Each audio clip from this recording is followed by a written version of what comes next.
Hi guys, welcome back.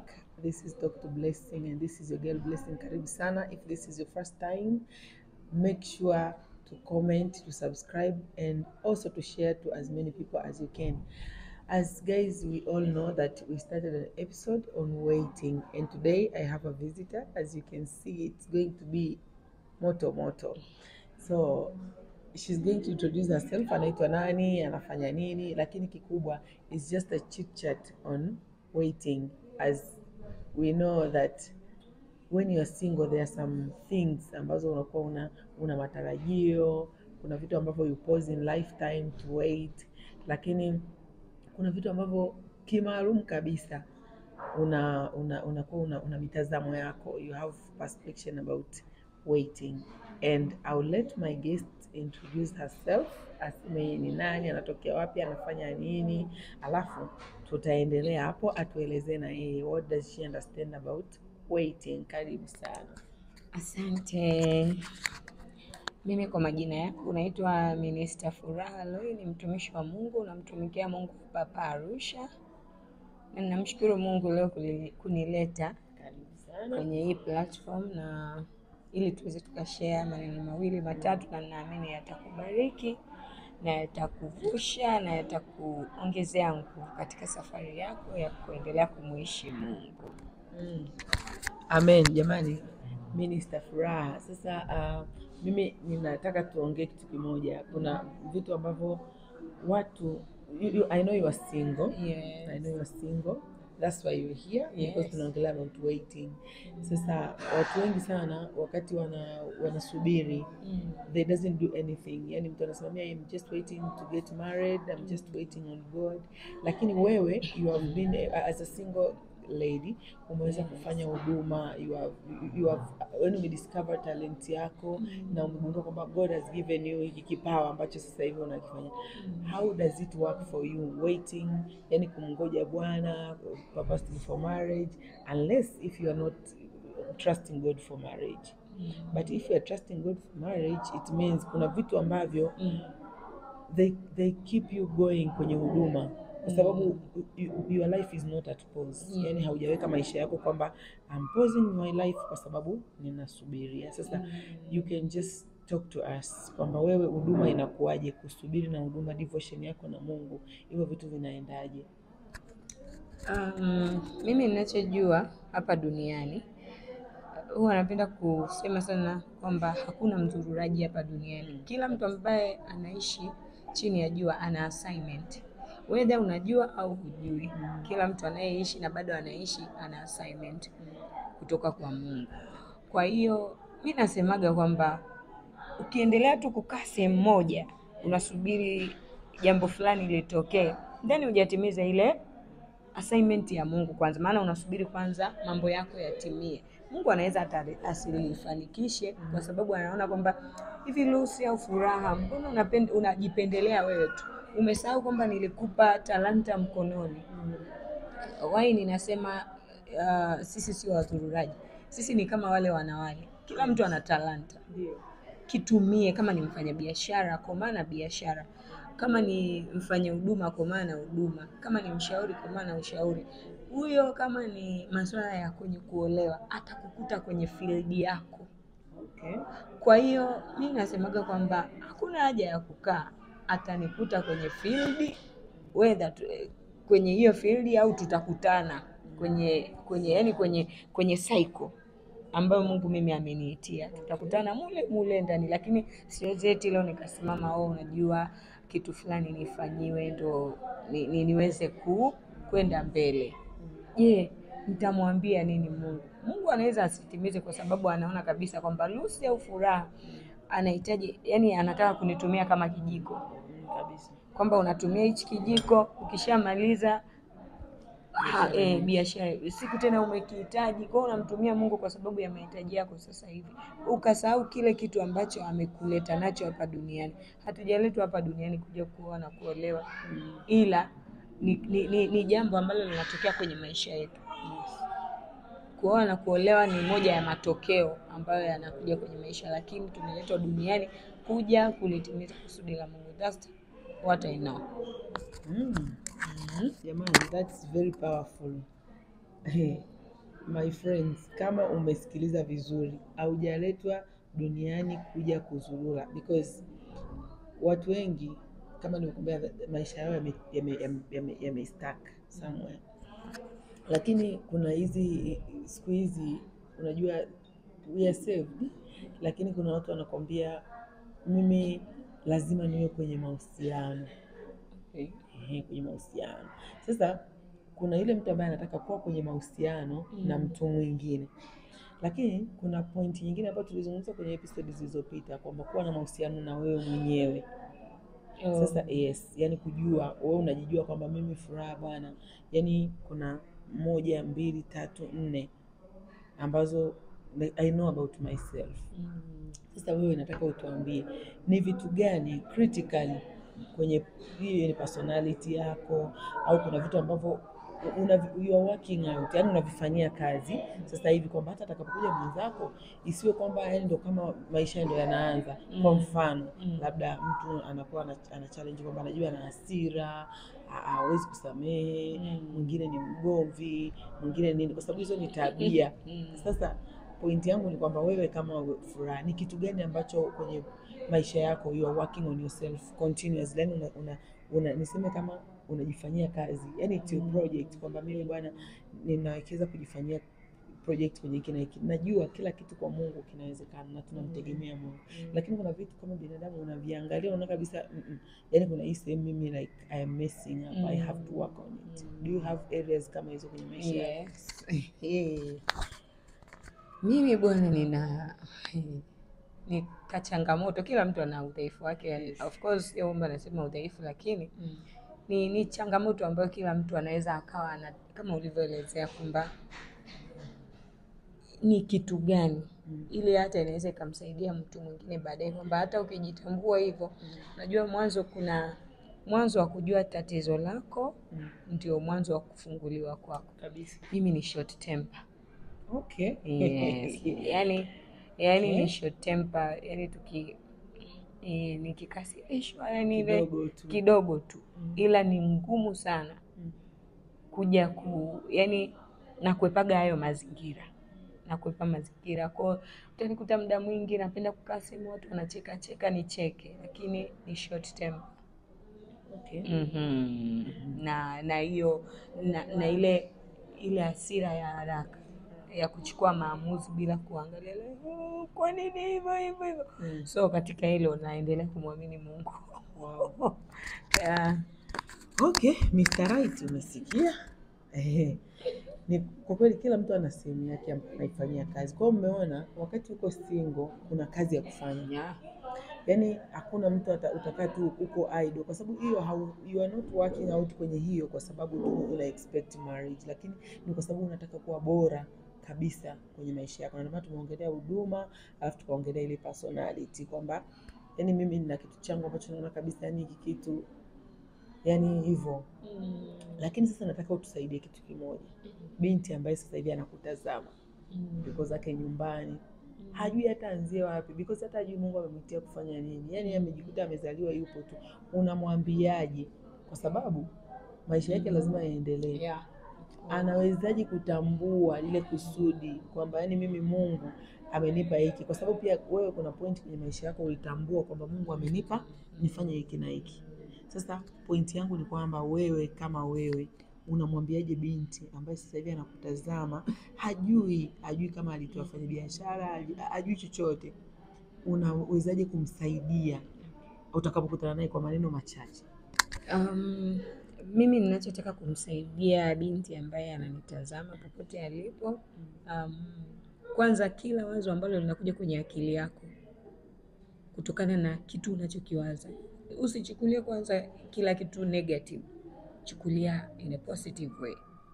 Kwa hiyo kama unawaza biashara, hebu anza kufanya processes za hiyo biashara. Kama unawaza huduma, amka anza kufanya hiyo huduma. Kama unawaza masuala labda ya kumtia mtu moyo, anza kumtafuta mtu mmoja. Yes. Anza kumtia moyo. Lakini usikae tu useme kwamba unajua mimi nimeitwa, unajua sielewi kusubiri. Mungu hata siku moja hata shuka mbinguni aje akushike mkono akwambie Lucy, twende mimi ndio nikupeleke kwenye kusudi. Amka hapo ulipo, anza kufanyia kazi hiyo field yako. Au anza kutembea katika kile ambacho unamwamini Mungu nacho. Yes. Okay. Jamani, usikae tu ukafikiri kwamba itashuka kama maana. Lazima ufanye kazi, yaani ufanye kitu fulani. Kama ndani yako unasikia msukumo wa kwamba unatakiwa kufanya kitu fulani, amka nenda kafanye. Na kama kuna kutafuta guidance zaidi, mtafute tu Mungu, atakusaidia, atakuwezesha, utajua kama hiki natakiwa nikifanye, to which extent unaenda kwenye kufanya hicho kitu. Sasa wakati tunamalizia hapa, nataka mtuambie sasa, yani kiujumla wake, mtu anapokuwa anaendelea na anafanya kazi, anaendelea kumngoja Bwana. Kuna watu wana hesabu age, yani kuna mtu anataka aende haraka akaangukie popote kwa sababu ya umri. Kuna mtu anasema mimi bwana, I'm already 40, like I will take whatever comes, I'm done waiting. Huyo mtu unamwambiaje? Kwa sababu I am sure someone is watching, anaona kama amesogea sana, yani amesubiri sana, na anaona kama vile Mungu hafanyi. Unaona? Natamani huyu mtu ajue kwamba it's possible to wait. Lakini sasa hata katika umbali huo wote ambao ametembea, unamwambiaje ili kwamba aweze kujua kwamba I can really wait and this will surely come to pass. Ahadi za Mungu najua zipo. Kwanza nikupongeze wewe ambaye umeweza ukasubiri mpaka sasa, na nikuambie tu wewe ni shujaa na Mungu anakusudi na wewe, ndio maana hujafa, hujapotea, hujapata kitu chochote kibaya. Yani hakuna adui wala tukio baya ambalo limefanikiwa kwenye maisha yako. Kwa hongera sana na Mungu anakuwazia mema. Ninachokushauri, usiombe maombi ya kulalamika. Kama inawezekana umshukuru tu Mungu na genuinely mshukuru Mungu kabisa kutoka ndani. Yani usiombe kwa sababu ngoja tu nishukuru hapa, lakini ndani ya moyo wako deep, yani hakuna hiyo shukrani. Kwanza tu kumshukuru Mungu. Mwambie Mungu nakushukuru, maana wewe ndio umeleta duniani na unajua kusudi la mimi kuletwa duniani. Sawa?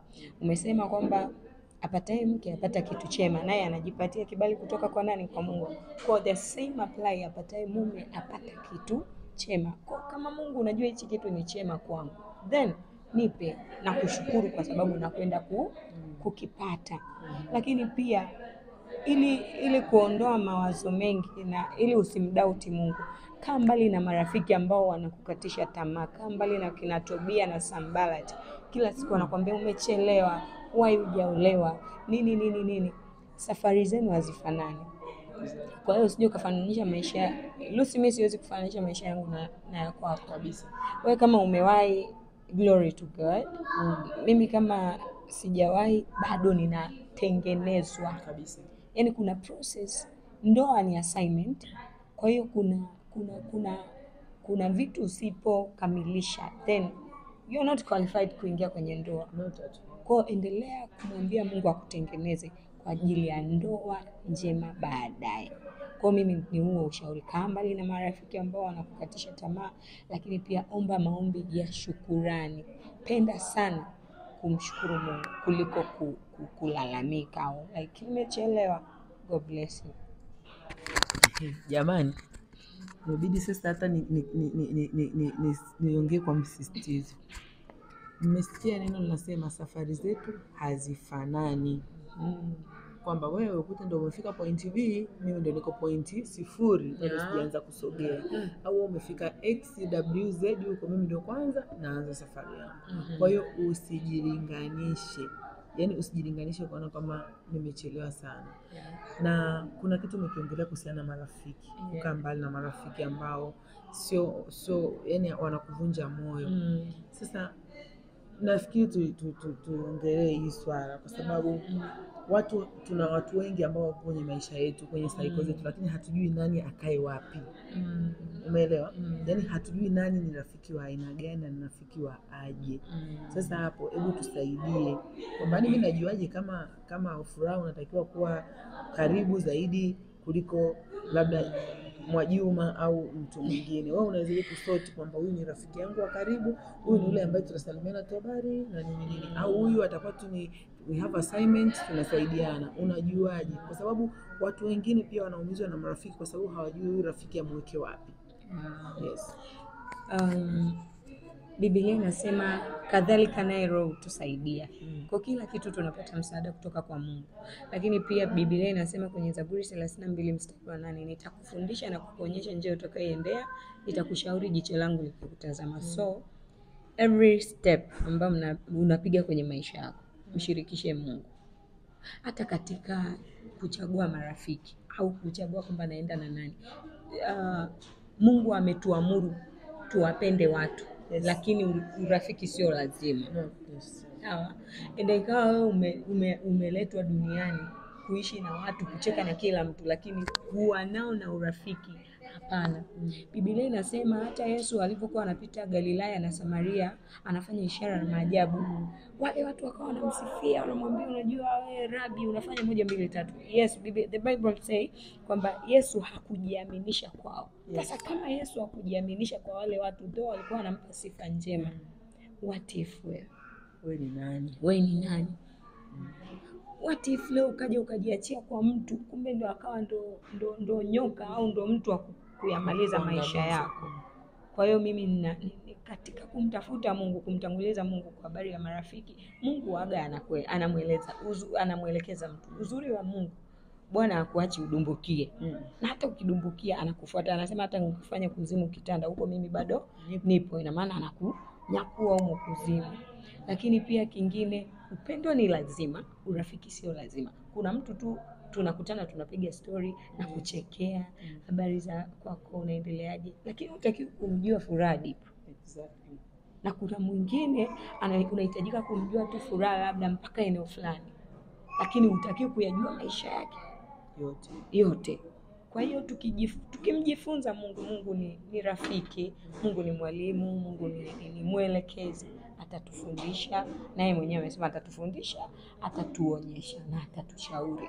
Haitosha, anasema jicho langu likikutazama. Wewe ukikiona hichi kitu, ukiona kinapotea hivi utakirudisha hivi. Yes. Jamani, haya mambo ni mazito. Lakini kikubwa tumejifunza marafiki, mahusiano, kutengeneza, kukaa vizuri na Mungu. Kama ambavyo tulivyoanza kwenye utambulisho, huyu ni Minister Furaha Roy. Sasa nataka atuambie kwenye mitandao ya kijamii tunampataje? Yaani unamtafuta minister, unataka kumfuatilia kujua like who is she, anapatikanaje? Atatuambia. Mimi napatikana Arusha Tanzania. Sio Arusha Kenya. Kanda ya kaskazini. Yes, na kwenye mitandao ya kijamii Facebook naitwa Furaha Roy, lakini pia nina page ya Minister Furaha Roy Facebook. Ukiona pamejaa kwenye follow hiyo page. Lakini pia niko Instagram kwa jina la Minister Furaha Roy, na YouTube nipo kwa jina la Furaha Roy, na TikTok. Nipo TikTok, lakini nipo TikTok pia Furaha Roy. Alafu nipo wapi? Thread. Twitter. Yes, Twitter. Huko kote niko kwa jina la Minister Furaha Roy. Mungu awabariki sana. Karibuni. Guys, kama tulivyosikia madini leo yamekuwa ni mengi. Madini yamekuwa ni moto. With all of those things, usiache kumfuatilia Minister Furaha. Kama uko YouTube, just search there, ameshaelezea credentials zake. Lakini guys, atakuja mgeni mwingine na mwingine na mwingine. It's all about waiting hapa tunazungumza. Lakini all in all, hapa kwenye hii channel usiache kusubscribe. Make sure you subscribe. Yaani usiangalie tukafika mwisho alafu ukafunika ukaenda. Lakini hakikisha umeshare na jirani yako, mwambie like we had a visitor na tunatamani kufanya vizuri zaidi. Lakini pia like, kama una comment about anything niliomba, if you have a testimony na nini, andika hapo chini kwenye comment section and I am sure nitasoma every comment, yani comment moja moja I will read it, na kama kuna kitu cha kuleta kama feedback hapa tutakuja kujifunza wote hapa kwenye channel. And guys, until next time, this is your girl Blessing and bye bye.